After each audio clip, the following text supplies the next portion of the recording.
Mi s-a mai întâmplat de mai multe ori să vorbesc despre ceva și la efectiv minute, poate chiar și secunde să-mi apară următorul reel despre așa ceva și zic ok, care erau șansele, adică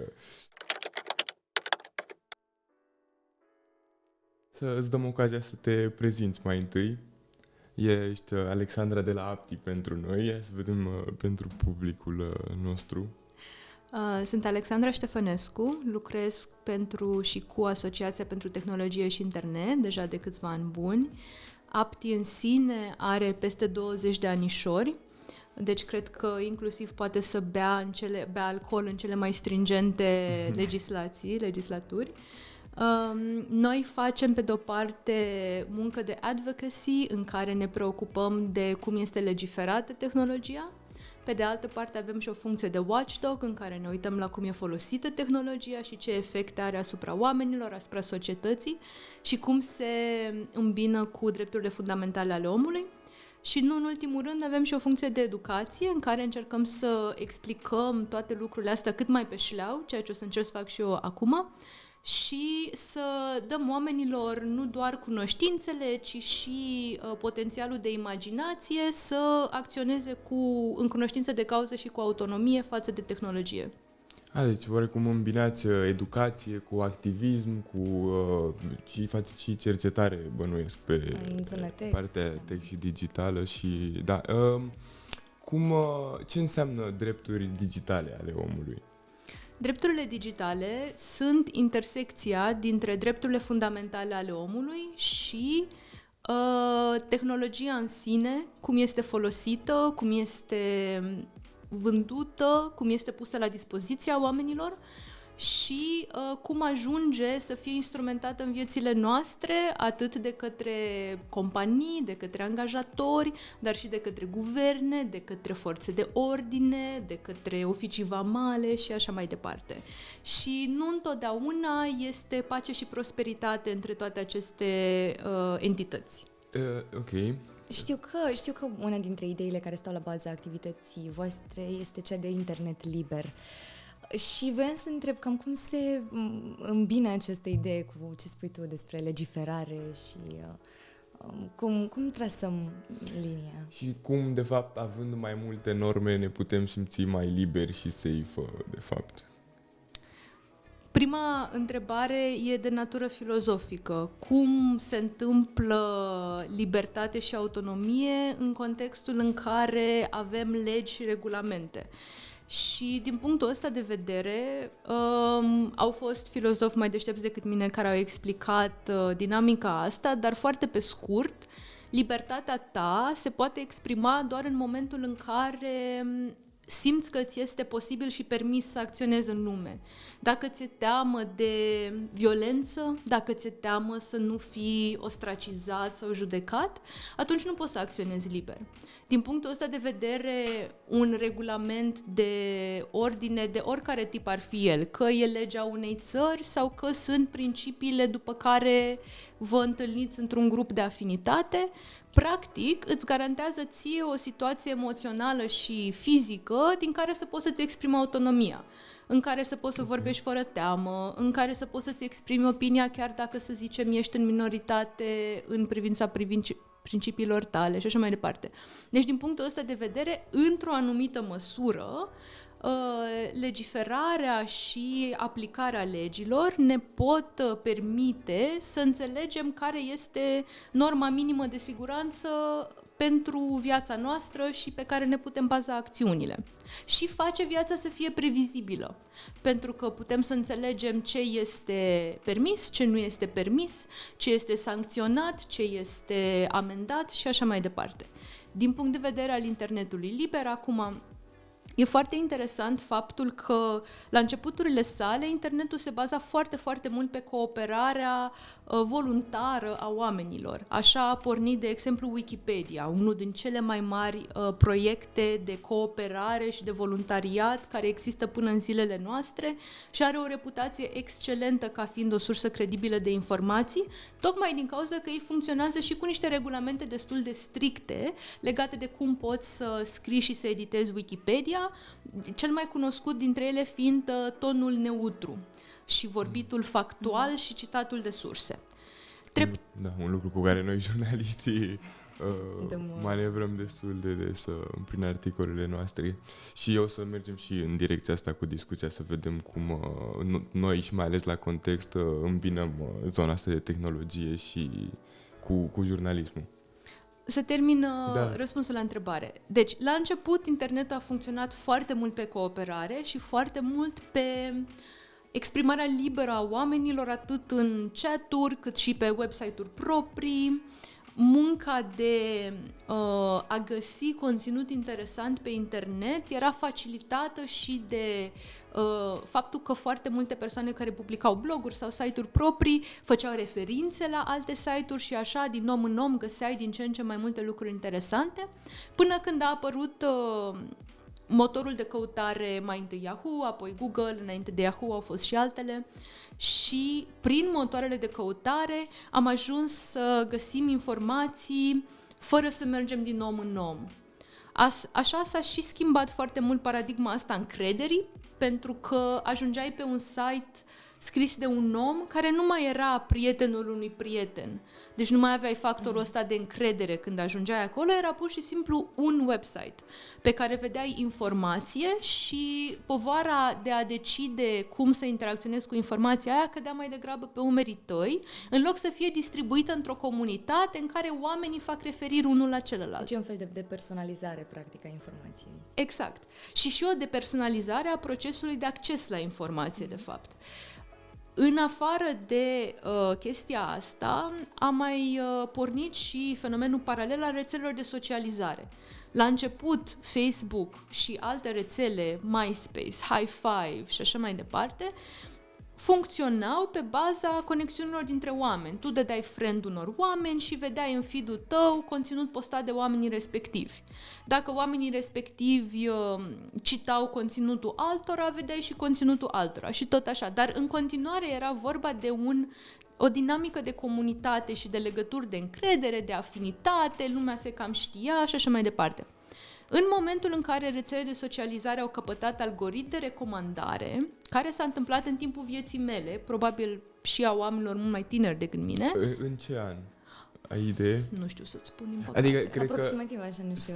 Părerea mea din propria experiență, aș zice că undeva în 2019-2020 au început să se simtă cu adevărat e un algoritm în spate care îți recomandă chestii, dar începea să știi, deci eu mi-amintesc încă de prin 2017 că mi intrau constant clar deja erau într-o transformare asta, nu doar mai că era nu erau, doar ce... doar că nu erau într-adevăr, cum să zic, nu era asta prioritatea neapărat. Au început, de exemplu, prin a-ți sugera prieteni și acolo algoritmul la începuturi era foarte simplu. Dacă această persoană e prietenul unui prieten, înseamnă că probabil v-ați înțelege. Treptat, Facebook și alte platforme similare au început să recomande conturi în baza informațiilor pe care le deduceau din comportamentul utilizatorilor, deci nu în baza acțiunii de a da friend cuiva, ci în baza comportamentului tău, a conținutului pe care l-ai consumat și a conținutului cu care ai interacționat. Algoritmul începea să deducă ce alt conținut ar putea să-ți aducă în feed și să-ți sugereze sau ce alți prieteni ar putea să-ți sugereze. Cred că toți dintre noi am avut o situație foarte inconfortabilă în care am vorbit despre cineva sau am cunoscut pe cineva și peste câteva zile l-am văzut în sugestiile de Facebook. Asta era acum câțiva ani, în câteva zile. În prezent mi se întâmplă, nu știu, nu cred că e cazul să facem acum un test, dar mi s-a mai întâmplat de mai multe ori să vorbesc despre ceva și la efectiv minute, poate chiar și secunde să-mi apară următorul reel despre așa ceva și zic, care erau șansele, adică... Da, aici există o explicație pentru chestiile astea. Din păcate, asta este una din puținele comportamente bizare, așa cum se resimte la noi, care nu are în spate un mecanism real. Este, în mare parte, puterea coincidenței, care e foarte sesizabilă pentru noi în moment, pentru că din toate experiențele noastre banale în care am vorbit de ceva și nu ne-a apărut în următorul feed, brusc ne apare și atunci dăm mult mai multă importanță momentului. În schimb, ce este adevărat și se întâmplă este că rețelele mari de socializare precum Facebook au așa numiții tracking pixels, care sunt folosiți pentru reclame personalizate pe alte site-uri. Site-uri de comerț, dar și alte site-uri. Poate site-uri de știri, poate site-uri de programări la o clinică de tratament și așa mai Pe departe. care le împart între rețelele astea de socializare, adică sunt aceleași, nu? Practic nu, dar cred că deci Facebook are ca un fel de mini-agenții pe site-uri și reușește să te urmărească, să-ți conecteze. Facebook... Dar și TikTok le are pe aceleași, scuze că te întrerup, nu? Și atunci de asta ai impresia că se... Da, și Facebook și alte rețele de socializare au aceste mecanisme numite tracking pixels care sunt integrate în alte site-uri, colectează informații despre comportamentul tău pe alte site-uri, iar aceste informații sunt folosite apoi de Facebook și de alte rețele de socializare pentru algoritmii de recomandare sau profilarea pentru reclame. Toată povestea asta a făcut ca în momentul de față aspectul de afinitate și de legături sociale din social media să fie aproape inexistent sau dacă nu e inexistent, e extrem de atrofiat față de cum era înainte. Superficial la nivel de conectare umană, așa pur și simplu. Adică... Și trebuie să ne mai gândim la faptul că la un moment dat Facebook și alte rețele de socializare au făcut trecerea de la un feed ordonat cronologic la un feed care nu mai e ordonat cronologic. Corect. Din punct de vedere al imaginei tale despre prietenii tăi și despre oamenii pe care îi urmărești, este foarte debusolant să vezi lucruri în feed-ul tău care s-au întâmplat acum 2 săptămâni și să nu sesizezi imediat care e temporalitatea lor. Dacă un tovarăș a pățit ceva foarte grav acum 2 săptămâni, iar tu îl vezi acum, poate omul deja a rezolvat-o, a procesat-o, treaba s-a consumat, în schimb ție îți dă o stare emoțională foarte, foarte intensă acum. Acum îți faci griji pentru omul ăla, acum poate pui mâna pe telefon sau, dacă nu pui mâna pe telefon, poate ai o angoasă din asta de tipul uite, domne, și ăsta a pățit-o, se întâmplă numai rele în ziua de azi și atunci... Din cauza că temporalitatea este făcută să fie incoerentă, nu mai știi când s-a întâmplat, ce s-a întâmplat înainte, ce s-a întâmplat după, toată dimensiunea de relație între tine și alți oameni începe să se transforme într-o masă de informații care n-au nicio coerență. Da, apropo de asta cu temporalitatea și cum s-au schimbat rețelele sociale, mi-aduc aminte că prima oară când mi-a luat Instagram, acum, nu știu, peste 10 ani, când dădeai scroll destul, pe lângă faptul că erau ordonate cronologic, deci începeai cu cel mai recent și dacă dădeai scroll destul, la un moment dat, pur și simplu, se termina. Da. Nu mai apărea altceva. Acum, în schimb, nu se mai termină niciodată. Poți să dai scroll infinit. 200 de ani, bănuiesc că exagerez, dar... pur și simplu, da, într-adevăr și-au schimbat foarte mult și vor să te țină cât mai mult pe aplicațiile lor pentru că te monetizează, nu? Adică atenția ta e absolut monetizată. Bine, și e și un fel de alienare care se petrece, mi se pare, pentru că în momentul în care intri în feed și în primul rând nu-ți mai vezi prietenii, nu știu, cred, și mi se pare chestia asta, îi vezi... Sau dacă ești cu prietenii și am prieteni care la masă, îi vezi că în mijlocul conversației deschizi și dau scroll. Da. Wow. Dar și dacă nu îi găsești, asta este, că îi vezi în feed și când îi vezi, așa e, cum spuneai tu, sunt evenimente petrecute atât de mult timp în spate, fie ai această angoasă, fie dimpotrivă, cumva... se pierd în tot haosul ăsta de informații și ai impresia, mi se pare că adică se alimentează un fel de sentiment de singurătate. Mm-hmm. Nu doar atâta, deci nu este doar un fenomen pe care noi îl percepem emoțional, este un fenomen care a fost creionat cantitativ de studii de cercetare și în momentul de față, Comisia Europeană e în proces de a ancheta TikTok sub regulamentul Digital Services Act și a publicat concluzii preliminare care indică faptul că funcționalitatea și aspectul vizual al platformei TikTok o face să dea dependență, ceea ce înseamnă că platforma a eșuat să amelioreze un risc sistemic așa cum îi cere regulamentul. Și aceste concluzii preliminare sunt menite să dea un semnal către TikTok că ar fi bine să adreseze acest lucru, altfel intră pe făgașul unui eșec conform regulamentului, care are consecințe. Ei se referă aici la scrollul infinit de pe TikTok, la faptul că fiecare video este pornit automat când îți ajunge sub ochi. Da, nu e ca pe YouTube, spre exemplu, unde, da. Să ai Să acest dai filtru play. suplimentar de play, acest control. Exact.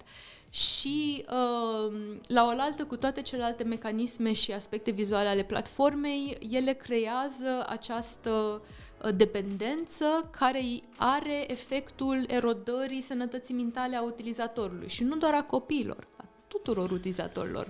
Și când vorbim de efecte, putem să includem câteva dintre ele, deci probabil că cele mai banale sunt cele legate de atenție. Însă, o întrebare pe care mi-am pus-o și momentan mi se pare greu de dovedit, dar sper că aceste concluzii preliminare să ajute. Partea aceasta de coerență a mesajului, mi se pare că ni se desensibilizează partea din creier responsabilă de perceperea firului logic al unui mesaj, într-un fel, prin faptul că o grămadă din conținuturile de pe TikTok nu au efectiv niciun sens. Adică termenul ăsta, slop, acum, Da. referință mai ales la AI, unde e o ciorbă, așa, nu are nicio legătură și nici măcar n-are gust bun. Ca Da, să zic așa. exact. Nu știu, mi se pare că asta e o altă consecință. Da. La începuturile lor, algoritmii de recomandare marșau pe faptul că puteau să-ți aducă în fața ochilor mai mult conținut care o să-ți placă.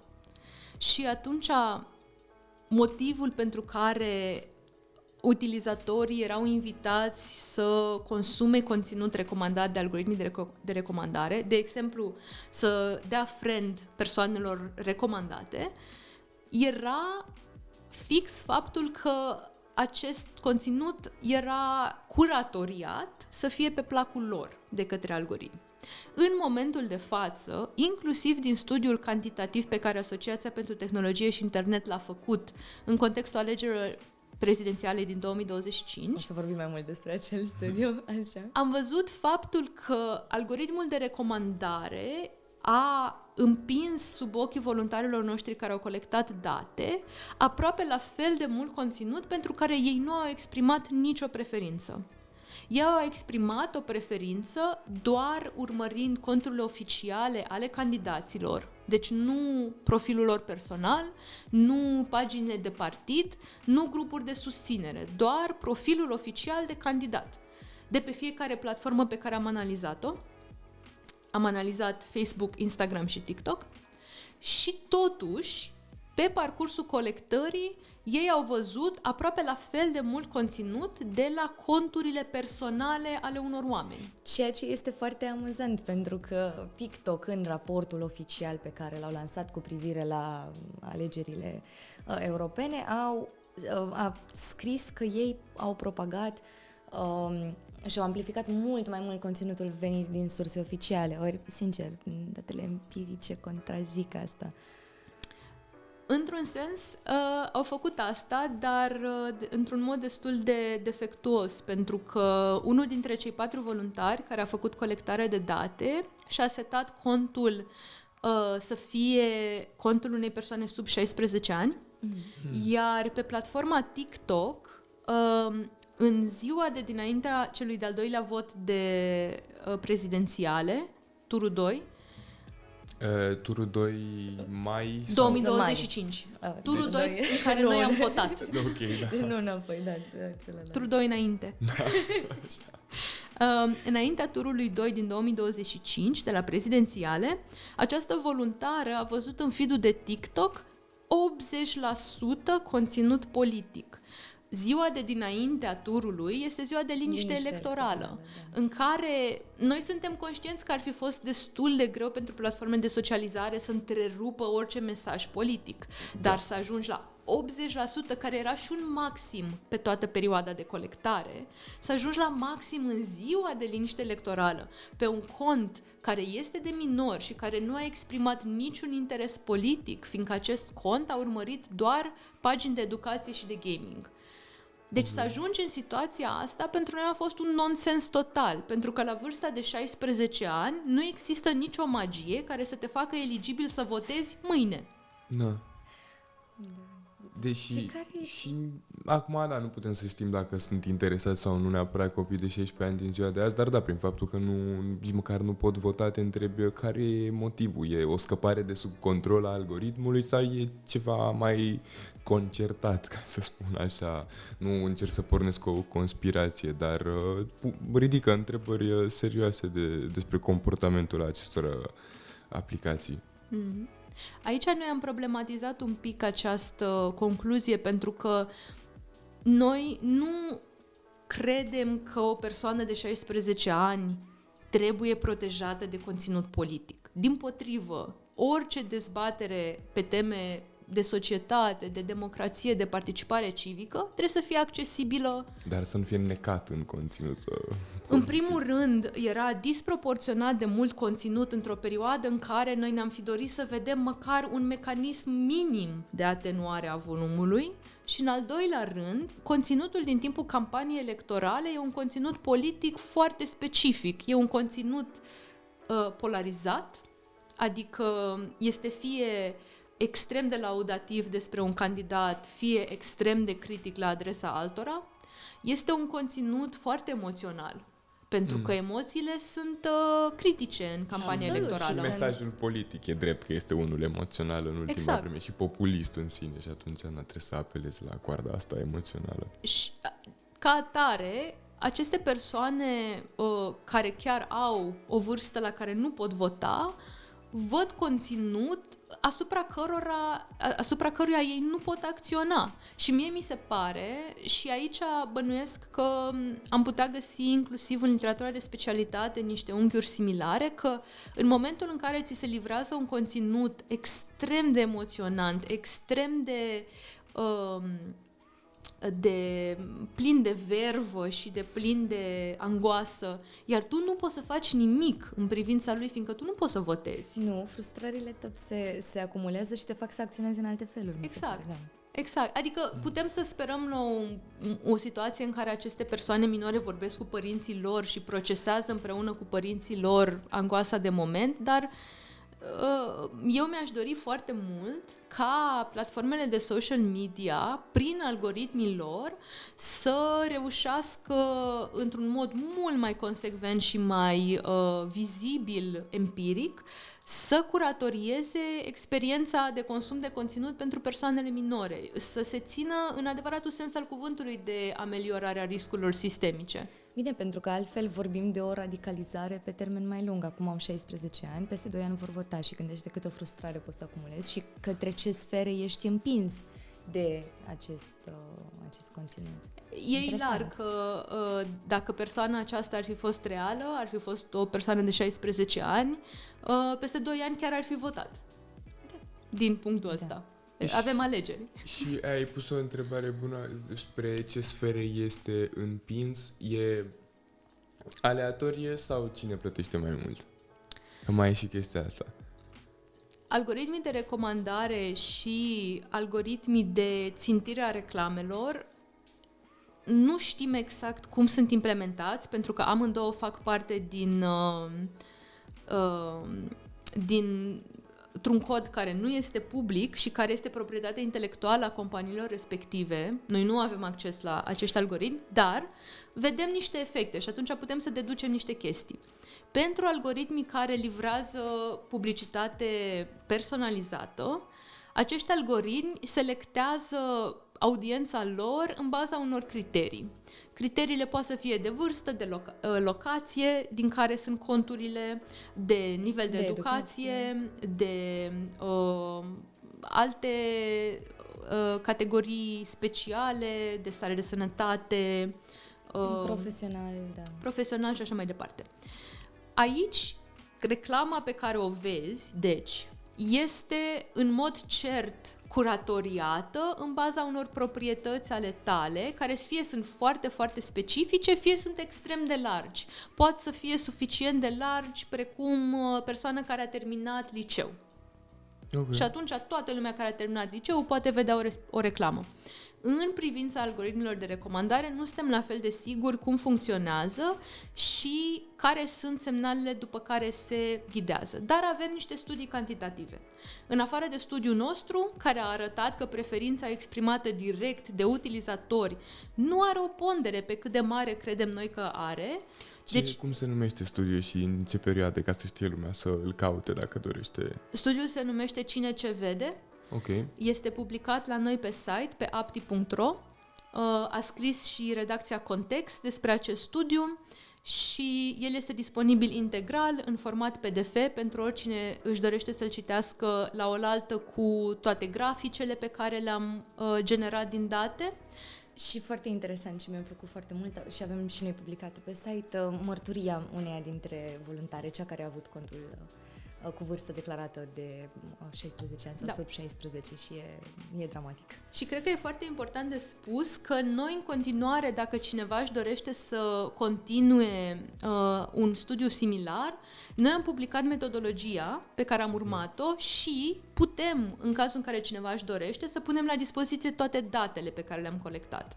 Deci dacă cineva își dorește să vadă alte corelări din aceleași date, noi putem să-i punem la dispoziție datele. Și ne dorim foarte, foarte mult ca această metodologie să inspire și alte studii, pentru că al nostru a fost extrem, extrem de țintit pe perioada de campanie, pe mesageria, pe conținutul politic, pe România în particular și atunci ne-am uitat doar la o cantitate infimă din toate dinamicile care se întâmplă în spațiul ăsta.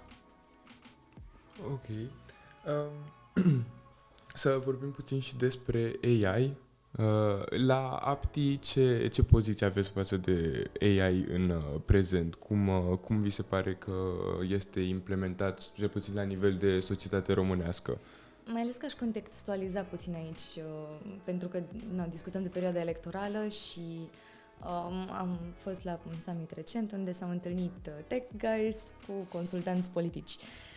Și Dumnezeule, cât se pompa ideea aceasta că trebuie să folosim cât mai mult AI în campaniile electorale, să facem cât mai mult conținut cu AI, că acesta este cum ar veni viitorul, că zona de extremă dreaptă, într-un fel, oricum este mult avansată tehnologic față de partidele cu viziune mai moderată și ca să recuperăm trebuie să implementăm AI-ul. Nu știu cum ne simțim față de acest am văzut, aspect. Nu știu dacă e și adevărat, dar am văzut mai multe partide de extremă dreaptă care să facă videoclipuri cu AI pe care după aia le postează pe rețele sociale, mă rog, că e cu opoziția caricaturizată sau cu ei, cu șoimul pe umăr și în Shining Armor, în armură strălucitoare. Exact, dar și în studiul vostru apărea din când în când câte un personaj generat cu AI care rupe așa feed-ul să nu fie tot numai depresie. Mai ales pe TikTok. Mai ales pe TikTok.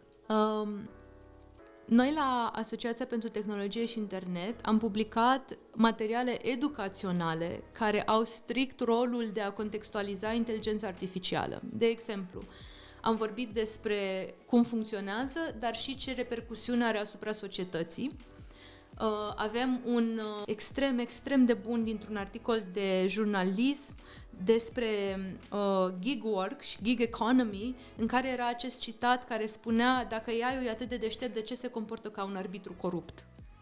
Și noi am scris un întreg articol de contextualizarea inteligenței artificiale, pornind de la acest citat care ne-a cutremurat la momentul respectiv. În afară de seria de articole educaționale pe care le găsiți pe site-ul nostru, avem în momentul de față și câteva analize din zona de reglementare. În Uniunea Europeană avem un regulament, se numește AI Act, și noi am și lăudat această inițiativă, dar i-am și criticat neajunsurile. AI Act are menirea să împartă tehnologia de AI, care este comercializată sau pusă la dispoziție, deci se aplică și celor care fac AI cu sursă deschisă, împarte aceste tehnologii pe categorii de risc. Există o categorie de risc inacceptabil și pentru această categorie nimeni nu are voie să comercializeze astfel de software. La ce categorie ne referim? Nu știu. Riscul inacceptabil include predictive policing. Ok. E un film cu Tom Cruise, parcă pe asta, nu? Mă rog, dar nu are legătură neapărat cu AI. Sunt 3 surori care poate să vadă în viitor și sunt capturate de poliție și puse să prezică cine o să comită și când o crimă și poliția acționează preventiv. Pe asta îmi scapă numele acum, dar e cu Tom Cruise. Esența algoritmilor de predictive policing e că de foarte multe ori când sunt folosiți, ei duc la ceva numit inechitate algoritmică, pentru că prezicerea se bazează enorm și pe niște percepții culturale și sociale și inclusiv pe biasuri.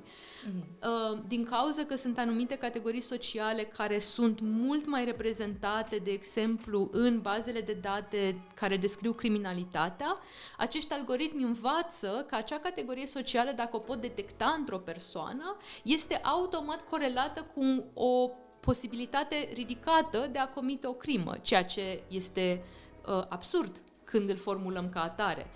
Este rasism. Dar algoritmul nu știe ce e la rasism. Algoritmul știe doar categorii, știe matematică și atât. Bun, deci, riscuri inacceptabile includ predictive policing.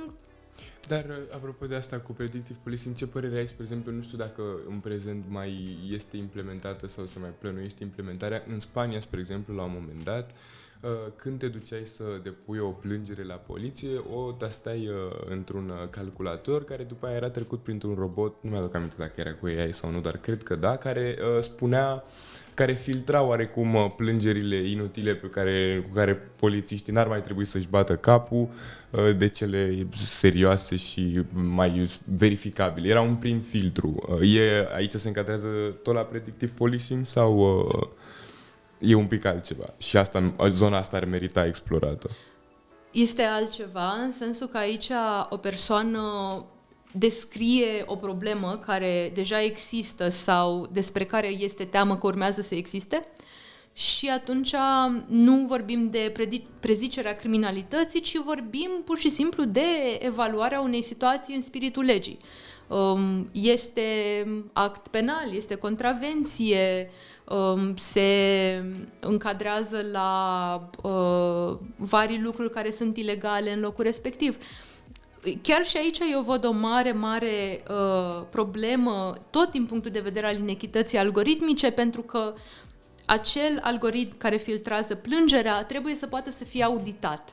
Adică dacă eu îi dau aceeași plângere din nou, în primul rând trebuie să-mi dea exact același răspuns, altfel vorbim de un mecanism de tip păcănea. Dacă acum îmi accepți plângerea și mâine mi-o respingi, înseamnă că tu nu funcționezi în spiritul legii, funcționezi în spiritul altceva. Și atunci, în primul rând, algoritmul ăla trebuie să fie determinist, să fie auditabil, adică dacă eu îți cer apoi, poate formal, să-mi explici de ce mi-ai respins plângerea. Da, așa, să-mi explici de ce mi-ai respins plângerea. Poliția trebuie să poată să ofere un răspuns comprehensiv și clar și coerent de ce algoritmul a decis că plângerea e invalidă. Și așa mai departe. Nu cred că merită o astfel de implementare, pentru că, în primul rând, leagă un serviciu civic și social extrem de important, cel al poliției, de niște tehnologii care cel mai probabil nu sunt deterministe și auditabile și am văzut cazuri în Statele Unite ale Americii în care poliția, nu în Statele Unite, scuză-mă, în Regatul Unit, am văzut cazuri în care poliția a generat rapoarte care conțineau informații false generate de către o tehnologie. Iar într-un raport de poliție este inacceptabil. Și atunci, din punctul meu de vedere, nu este deloc un caz în care aș încuraja achiziții publice de inteligență artificială generativă. Aș plăti oamenii mai mult să-și facă o treabă bună. Apropo de achiziții, scuze că știu că vrei să zici ceva, dar de achiziții publice și știi că la noi Ministerul Educației a cumpărat un soft AI implementat în WhatsApp pentru elevi. Saro. Și este odată la Ministerul Educației și pe mai avem și partea cu AI AI-ul folosit pentru combaterea dezinformării. Deci poate putem să discutăm și eu mă gândeam tot la aceste achiziții. Saro îmi este familiar pentru că și eu am trimis o cerere pe 544 pe 2001 către Ministerul Educației și am întrebat cum funcționează Saro și dacă are funcționalități anume pe care eu l-am ales din lista de riscuri înalte, așa cum sunt stipulate în AI Act, sau riscuri inacceptabile, așa cum sunt stipulate în AI Act. E foarte interesant aici, dacă pot să mă întorc doar puțin la AI Act și apoi revin la Saro. AI Act spune că dacă pici într-un risc inacceptabil, nu poți comercializa un software și dacă pici în risc înalt, așa numitul high risk, poți comercializa, dar trebuie să te supui unui set în plus de rigori. Trebuie să publici o documentație foarte comprehensivă care să explice cum funcționează algoritmul și așa mai departe. Entitatea care decide care e riscul este cel care pune produsul la dispoziție sau îl comercializează. Deci, în cazul de față, ar fi Digital Nation care produce Saro. Deci își dau notă singuri. Își dau notă singuri. Da. Și nu verifică... Apoi, trebuie în fiecare stat membru UE să existe, pe de-o parte, o autoritate de supraveghere a pieței și, pe de altă parte, autorități care au competențe în drepturi ale omului pe diverse paliere. Protecția copiilor, nediscriminare, antisemitism și așa mai departe. Aceste entități se uită la notele pe care și le-au dat singuri comercianții și ar trebui să aibă expertiza de a fi sau nu de acord. La un moment dat în trecut, când AI Act se publicase, eu am făcut iarăși cerere pe 544 pe 2001 și le-am trimis la toate entitățile care au fost desemnate ca fiind cele cu expertiză pe drepturile omului. Câteva dintre ele în România, de exemplu? CNCD, Ministerul Tineretului și Familiei, nu mai știu numele complet. Sunt 11 astfel de instituții, cred, și sunt toate publicate la noi pe site într-un articol, pentru că am publicat răspunsurile lor. Nu le-am publicat complet, ci am făcut o sumarizare, dar sumarizarea spune că toate instituțiile cu care am vorbit ne-au spus că nu au expertiză să judece algoritmi de inteligență artificială și consecințele lor în area lor de expertiză și că nu au un plan să-și creeze aceste aptitudini. Unii dintre ei au citat lipsa bugetului, care este o problemă foarte reală în momentul de față. De fapt, este mai rea acum decât era când am trimis eu aceste întrebări, pentru că a trecut destul de mult timp. Între timp, noi, ca stat membru UE, nu am nominalizat autoritatea de monitorizare a pieței. A pieței AI. A pieței, da AI. În schimb, nu suntem unici, pentru că aproape niciun stat membru nu a nominalizat-o. Deci aici vedem un caz în care noi cu toții ar trebui să facem ceva și tărăgănăm, întârziem, ne mai gândim. Aici poate că e și din cauza că se spune că Europa mai e un pic în urmă în cursa AI pe lângă statele ca, nu știu, Statele Unite sau China și poate că are legătură și cu asta. Pe de o parte, pe de altă parte, cred că e și o chestie de priorități și faptul că nimeni nu verifică ce sancțiuni sunt impuse și cât de tare ne-ar ustura într-un fel. Deși este din ce în ce mai invaziv. Da, dar nu cred că stă cineva să verifice real vorbind dacă noi avem desemnat această autoritate și ce se întâmplă real vorbind dacă nu o desemnăm pur și simplu și lăsăm așa la liber. Mă rog că avem pe cei de la Aptica. Exact. Ne uităm noi. Se uită ei, dar ne dau vești nu foarte bune neapărat. Da. Bun, hai să revenim un pic la Saro. Din punctul meu de vedere, odată ce am văzut publicația de la Context, în care voi ați făcut la rândul vostru cereri pe 544 către Ministerul Educației și ați cerut un punct de vedere de la Digital Nation, am văzut în respectivul răspuns că funcționalitatea Saro se creionează într-un fel foarte legalistic, în sensul în care am văzut faptul că răspunsul din partea Digital Nation pare să fie conștient de AI Act într-o anumită măsură, dar din cauza că descrie totuși menirea Saro ca atare, se contrazice un pic pe sine și aici o să fiu foarte concretă. Saro ar trebui să reducă abandonul școlar.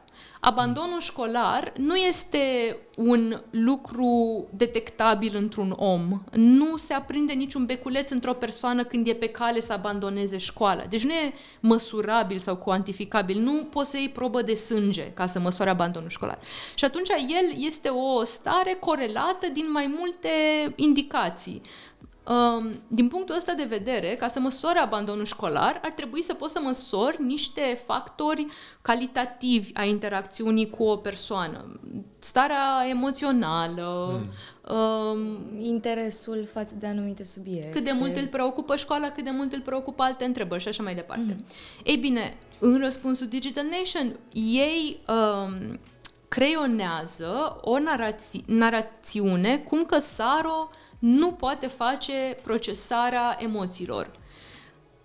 AI Act spune că o procesare de emoții, inferarea emoțiilor, este o aplicație a AI cu risc înalt.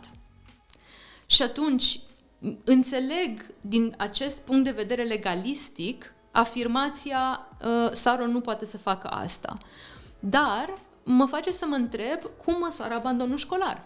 Dacă nu poate să analizeze dacă nu poate analiza emoțiile. Ce analizează? Sunt două posibilități. Fie face o analiză care poate fi descrisă ca analiză de emoții, fie folosește parametri despre care ne putem întreba cât de relevanți sunt pentru abandonul școlar. Pe de o parte relevanți și pe de altă parte putem să intrăm iarăși în ideea aceasta de predictive policing, adică s-ar putea doar să se uite după anumite criterii și să ia decizii sau să prezică fără ca acele criterii să fie cu adevărat relevante. Există și varianta în care doar se laudă că face asta și de fapt nu face deloc. Nu prezice niciun tip de abandon, nimic și nu se ocupă cu chestia asta acum, dar mă rog, niciuna dintre variante nu sunt bune.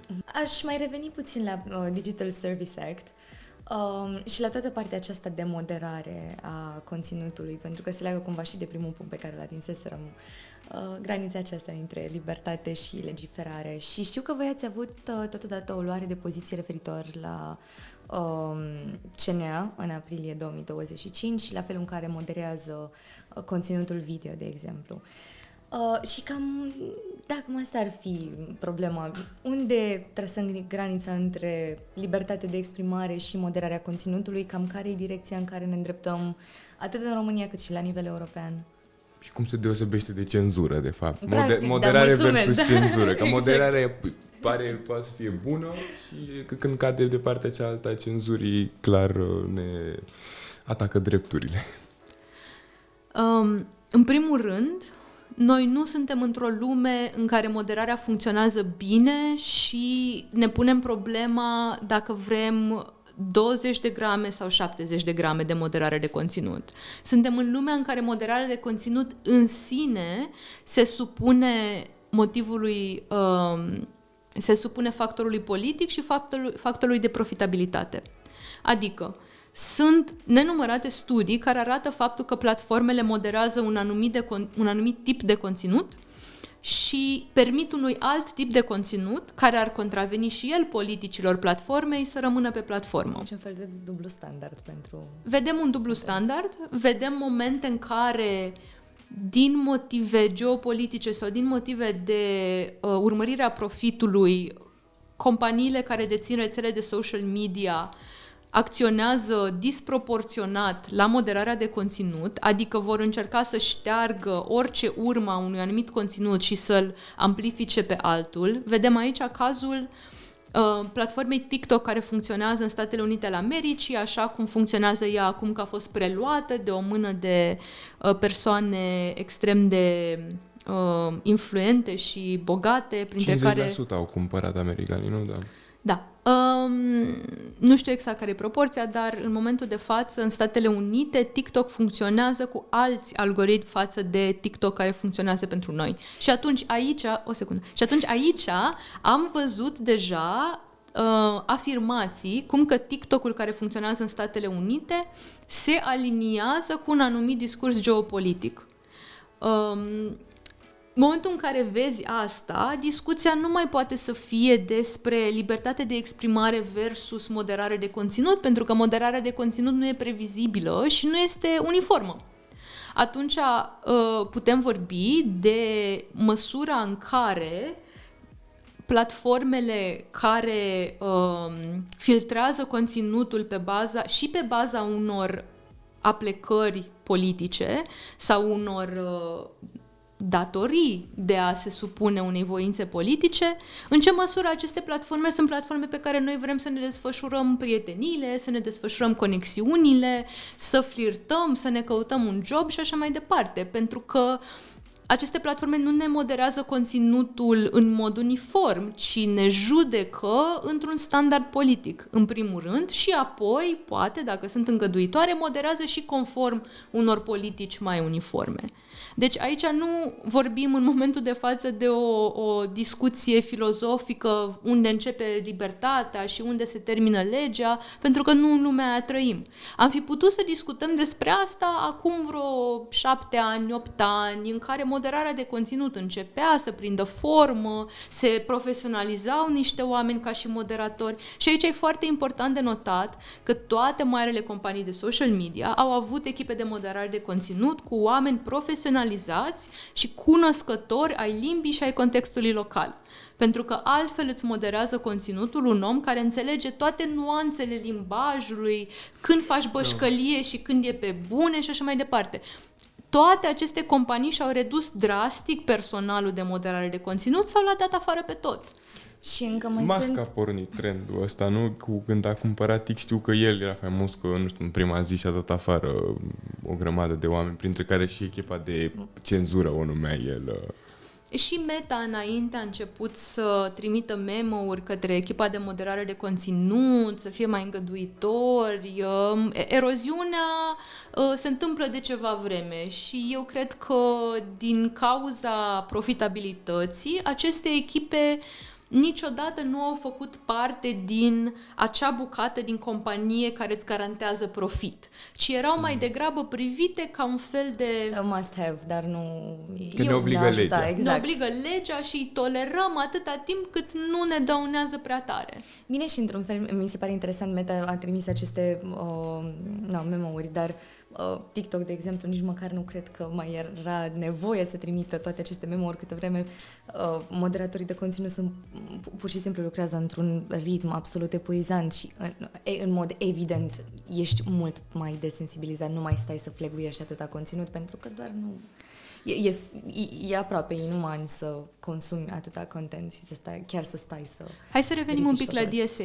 Da. Să revenim un pic la DSA și la moderarea de conținut, pentru că și aici se întâmplă niște lucruri care, în momentul în care sunt puse unul lângă altul, creionează o poveste. De exemplu, sub DSA, conținutul ilegal în offline, stipulat într-o legislație, este ilegal online. Și din punctul ăsta de vedere, faptul că este conținut ilegal poate fi determinat prin referirea la o lege care îl declară ca fiind ilegal. Acest conținut este cel pentru care există cele mai puține urme de dubiu că poate fi raportat. Și aici avem atât mecanismul de raportare al nostru, al tuturor, în care noi putem să spunem că este vorba de un conținut ilegal și să cităm litera de lege, sau este tratat cu prioritate dacă această raportare vine de la așa numiții trusted flaggers, care sunt entități specializate pe interpretarea unei anumite legi și ei raportează și raportările lor sunt tratate cu celeritate. Deja am început să vedem rapoarte de la acești trusted flaggers, pentru că ei trebuie să raporteze despre experiența lor o dată pe an și trebuie să raporteze inclusiv câte raportări au făcut, către ce platforme și cum s-au soluționat. Deci în România avem, din câte știu eu, trusted flaggers în Institutul Elie Wiesel și în Salvați Copiii, cred că este un alt trusted flagger. Din experiențele lor, în speță din experiența Elie Wiesel, care a publicat raportul, am văzut că platformele de social media tratează inclusiv cererile lor, raportările lor, cu o oarecare apatie. Unele platforme le cer din nou și din nou să justifice, să citeze legea, să mai dea o dată screenshot-ul, iarăși se trăgănează și se erodează răbdarea omului. Și descurajează, clar. Da. În alte cazuri, rezolvarea platformei este să facă conținutul inaccesibil în România, dar nu să-l dea jos de pe platformă. Ceea ce înseamnă că, deși avem un mecanism de raportare, nu avem un răspuns uniform și complet de partea cealaltă, de partea companiilor. Când dăm zoom out și vedem la oaltă și Trusted Flaggers, și Ancomu, și CNA-ul și așa mai departe, vedem o mână de entități hiperspecializate și profesionalizate pe lege, pe impactul social și așa mai departe, care fac o muncă în van uneori. Și foarte fragmentată. Unde în partea cealaltă, de partea companiilor care dețin aceste platforme de social media, vedem toate jumbușlucurile lumii, astfel încât să tărăgăneze, să rezolve aceste cereri parțial, să le ignore atunci când pot să le ignore, din când în când mai fac comunicări publice legate de momente extrem de sensibile din societate, dar nu vedem aceeași profesionalizare. Și atunci eu nu pot decât să mă întreb cu ce rămânem noi dacă noi facem munca platformelor. Dacă ei și-au dat afară toate echipele de moderare de conținut și acum noi le raportăm conținutul pe care ei îl sancționează dacă vor, atunci oare noi nu facem muncă nerenumerată? Da, ei rămân cu banii, voi cu munca. Da, e o întrebare foarte, foarte bună și mă gândesc totodată și la comportamentul inautentic. Pentru că nouă ne este mult mai greu să raportăm un astfel de comportament. Bine, știu că am avut și o situație absurdă la un context. Am publicat o investigație în care arătam că practic mai multe conturi s-au mobilizat să defăimeze documentarul Recorder despre justiție. Și aveam postarea asta în care noi practic explicam că există un comportament inautentic acolo, iar Facebook ne-a dat... postarea jos pentru că prezintă semne de comportament inautentic, așa că gluma se scrie singură. Deci n-am ajuns, nu cred că am aflat de cine, cum a dat report. Da, n-am aflat cum a dat report, dar a fost o eroare. Doar că se tot întâmplă astfel de erori. Și asta e o problemă. Și foarte repede se instaurează eroarea și foarte greu se remediază problema, da. Adică instant ți-ai luat report, dar durează 3-4 zile până îți pun postarea la loc. Dacă ți-o pun la loc, adică se întâmplă doar să-ți răspundă că a fost eroare și să trebuiască să repostezi tu singur. Aici vreau să menționez un lucru și anume faptul că din punctul meu de vedere ca programator și ca persoană tehnică, eu sunt absolut convinsă că toate marile platforme de social media pot diferenția nu doar care conturi sunt automatizate și care conturi sunt ale unor persoane care folosesc o aplicație de mobil sau browserul, dar pot inclusiv, mai mult ca sigur, să depisteze nuanțe ale unor oameni care postează la comandă. Scuze, acum recent pe internet circulă poze când mai sunt descoperite, nu știu, în Brazilia, poliția face descindere într-un apartament și vezi pe pereți, pe toți pereții, nu știu, sute de telefoane pur și simplu care dau play la un videoclip, acum la fel și pe platforma Twitch de streaming. E un mare scandal că s-au descoperit că foarte mulți se fac, își cresc numărul de vizualizări cu boții, pur și simplu, dar vorbim de 10-15.000 de boți, pur și simplu, adică ferme. Deci, la nivel tehnic, mie mi se pare 100% legitim să cerem acestor companii să acționeze în baza unor informații pe care ei le au. Pentru că, din punctul meu de vedere, ei le au. Că nu sunt folosite pentru a detecta aceste lucruri, aia pot să accept, dar nu pot să accept că aceste informații nu există. Acum, ce este interesant este că Meta oferă bonusuri în bani pentru conținut care devine viral. Și atunci există deja oameni care se profesionalizează doar ca să facă conținut viral, uneori cu AI, uneori nu, în fine. Am observat și investigații care arată că entități care sunt puse sub sancțiuni din Rusia au profitat de această schemă de monetizare. Deci, este chiar absurd că noi nu permitem difuzarea radio, dar Meta le dă bani să devină virali, adică până la urmă ce am făcut? Nu este vorba de uniformitate aici, nu acționăm toți ca un bloc unitar, nu înțelegem toți același lucru prin sancțiune. Și la pachet cu toate astea mai vine și nuanța că nu tot comportamentul inautentic este toxic. Pentru că inautentic, dacă vrem să luăm la bani mărunți, practic înseamnă că nu este un comportament normal și organic al unei persoane care mai deschide aplicația, mai dă un scroll, mai dă un share și așa mai departe. Dar aici noi ne putem gândi inclusiv la momente în care, de exemplu, cineva ne cere să îl votăm la un concurs și intrăm toți pe pagina de concurs și votăm în același timp, pentru că tocmai a scris pe un grup de prieteni că participă.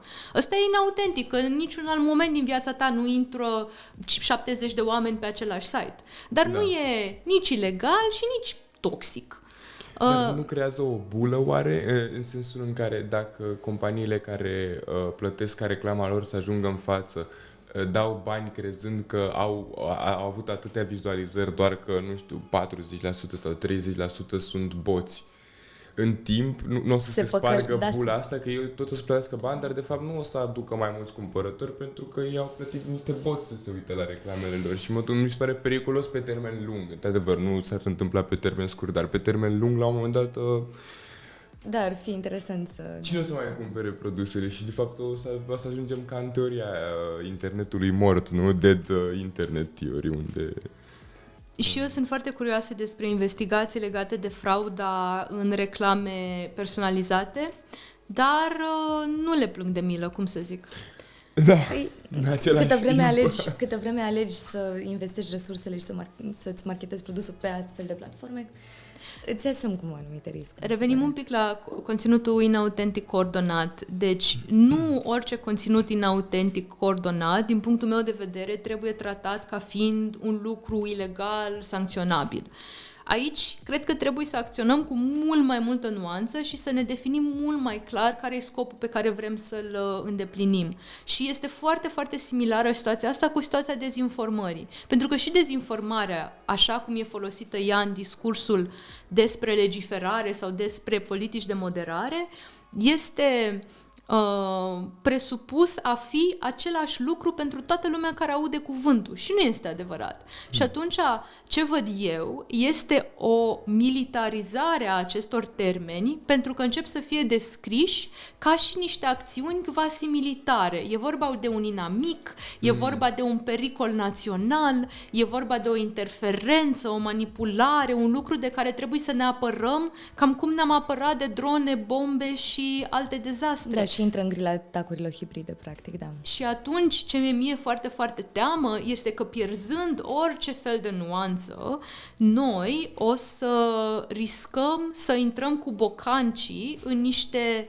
probleme care, de fapt, sunt mult mai nuanțate și care, până la urmă, dacă intrăm cu bocancii în ele, impun supraveghere, monitorizare și control, care sunt acțiuni militarizante.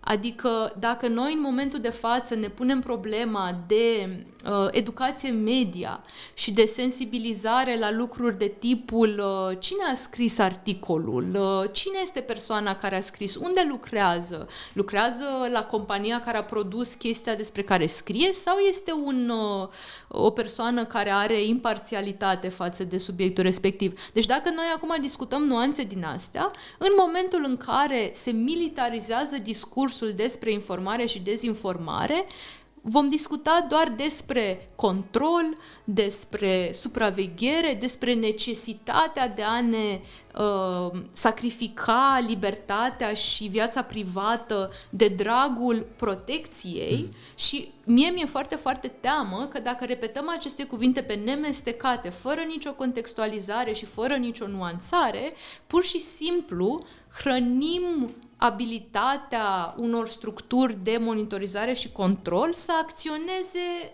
așa, lin, ca și cum le-am întins covorul roșu. Foarte interesant. Da, e un unghi din care nu privim neapărat foarte des lucrurile.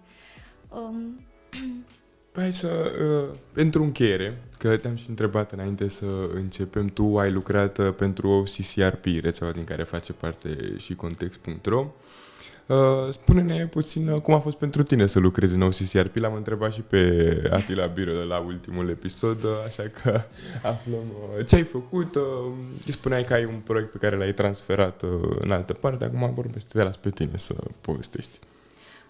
Am lucrat timp de 2 ani în Organized Crime and Corruption Reporting Project, în OCCRP, și acolo am fost unul dintre programatorii care scria cod pentru un software care ajuta jurnaliștii de investigație să proceseze cantități enorme de informație.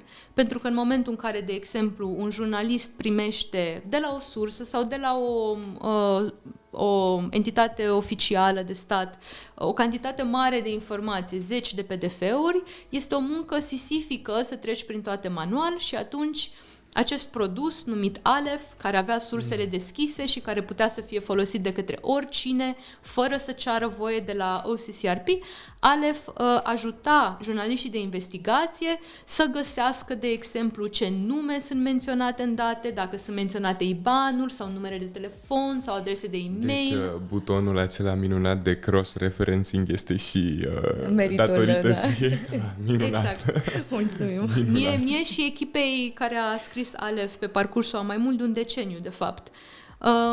La un moment dat, OCCRP a luat decizia de a închide modelul de sursă deschisă a lui Aleph și de a continua cu un produs îmbunătățit pe care ei l-au numit Aleph Pro, care are sursele închise.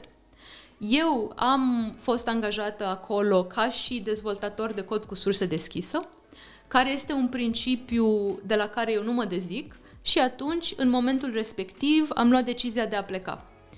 M-am alăturat unei companii care funcționează în Germania, se numește Data and Research Center, care a fost fondată de un om care folosea foarte, foarte profesional software-ul Aleph și care a dorit să continue proiectul cu surse deschise, să continue să ofere acest software oricui își dorește să-l folosească, fără să ne ceară nouă voie și, mai mult decât atâta, să ofere serviciul comercial de a-l pune în funcțiune pentru o redacție, care poate nu are resursele să-l pună în funcțiune în nume propriu și să-l administreze. Aici eu continui exact aceeași muncă de dezvoltare de software pentru jurnaliștii de investigație și cercetători și alte persoane care au nevoie, dar într-un model care este radical deschis. Tot codul pe care îl scriem ajunge să fie și public, vorbim public foarte des despre ce facem, unde ne îndreptăm mai departe. De fiecare dată când scoatem funcționalități noi, scriem public ce sunt, cum poate să fie folosite. Dar de ce? De ce ți-ai asumat această... De ce ții atât de mult la principiul transparenței? Și la code open source și în general, de ce? Eu am început să stau pe internet fix în perioada asta internetului în care el funcționa pe cooperare și atunci am văzut cum s-au dezvoltat niște lucruri monumentale, cum, de exemplu, e sistemul de operare Linux, cum e Wikipedia, cum sunt atâtea lucruri care au depins doar de cooperarea oamenilor care e făcută voluntar și care este făcută pe baza unui sentiment de afinitate. Iar software-ul ăsta, la noi se numește Open Aleph, tocmai pentru a sublinia că rămânem măritați cu principiul deschiderii radicale. Open Aleph vrem să fie dezvoltat în același spirit de afinitate. Adică, dacă o redacție care lucrează la materiale despre care, nu știu, niciunul dintre noi din companie nu ar citi cu interes sau poate chiar am fi ideologic pe paliere opuse, chiar și acea redacție vrem să poată accesa o tehnologie despre care noi știm că funcționează pentru că au trecut mai mult de 10 ani de când e tot folosită. Și nu vrem să fim noi niște grăniceri care stau și verifică pe fiecare, se uită și la fața omului și decid dacă au voie sau nu să folosească o tehnologie. Pentru noi, chestia asta este un principiu fundamental și pentru că o grămadă din investigații și din munca de cercetare este eminamente cooperativă, în sensul în care nu doar din date acumulate, dar și din profesionalizarea de a face investigații, profită întregul ecosistem de jurnalism, în sensul în care, în secunda în care cineva descoperă sau găsește un unghi interesant de cercetare, îl aplică, scrie, publică, noi cu toții ajungem să avem o înțelegere încă și mai nuanțată și încă și mai elaborată. Acum poți să ajungi la anumite concluzii. De exemplu, cum poți să folosești registre de companii ca să investighezi dacă cineva nu și-a plătit taxele sau cum poți să folosești registre de cadastru ca să urmărești dacă la anumite locații s-au construit sau nu s-au construit niște proiecte pentru care s-au semnat contracte și așa mai departe. Cu fiecare nouă investigație, tot ecosistemul crește încă un pic, se profesionalizează încă un pic și atunci noi vrem ca tehnologia să reflecte exact aceeași dinamică. Și chestia asta se întâmplă pentru că în momentul de față sunt oameni care folosesc acest software fără să ne întrebe pe noi nimica și noi aflăm atunci când vin și ne explică de un caz foarte, foarte complex de folosire în care au dat de o problemă sau nu știu cum să meargă mai departe și atunci creștem și noi și ei. Dar totuși trebuie folosit un pic cu grijă. Mă aduc aminte prima oară când am dat de Aleph acum mai bine de un an.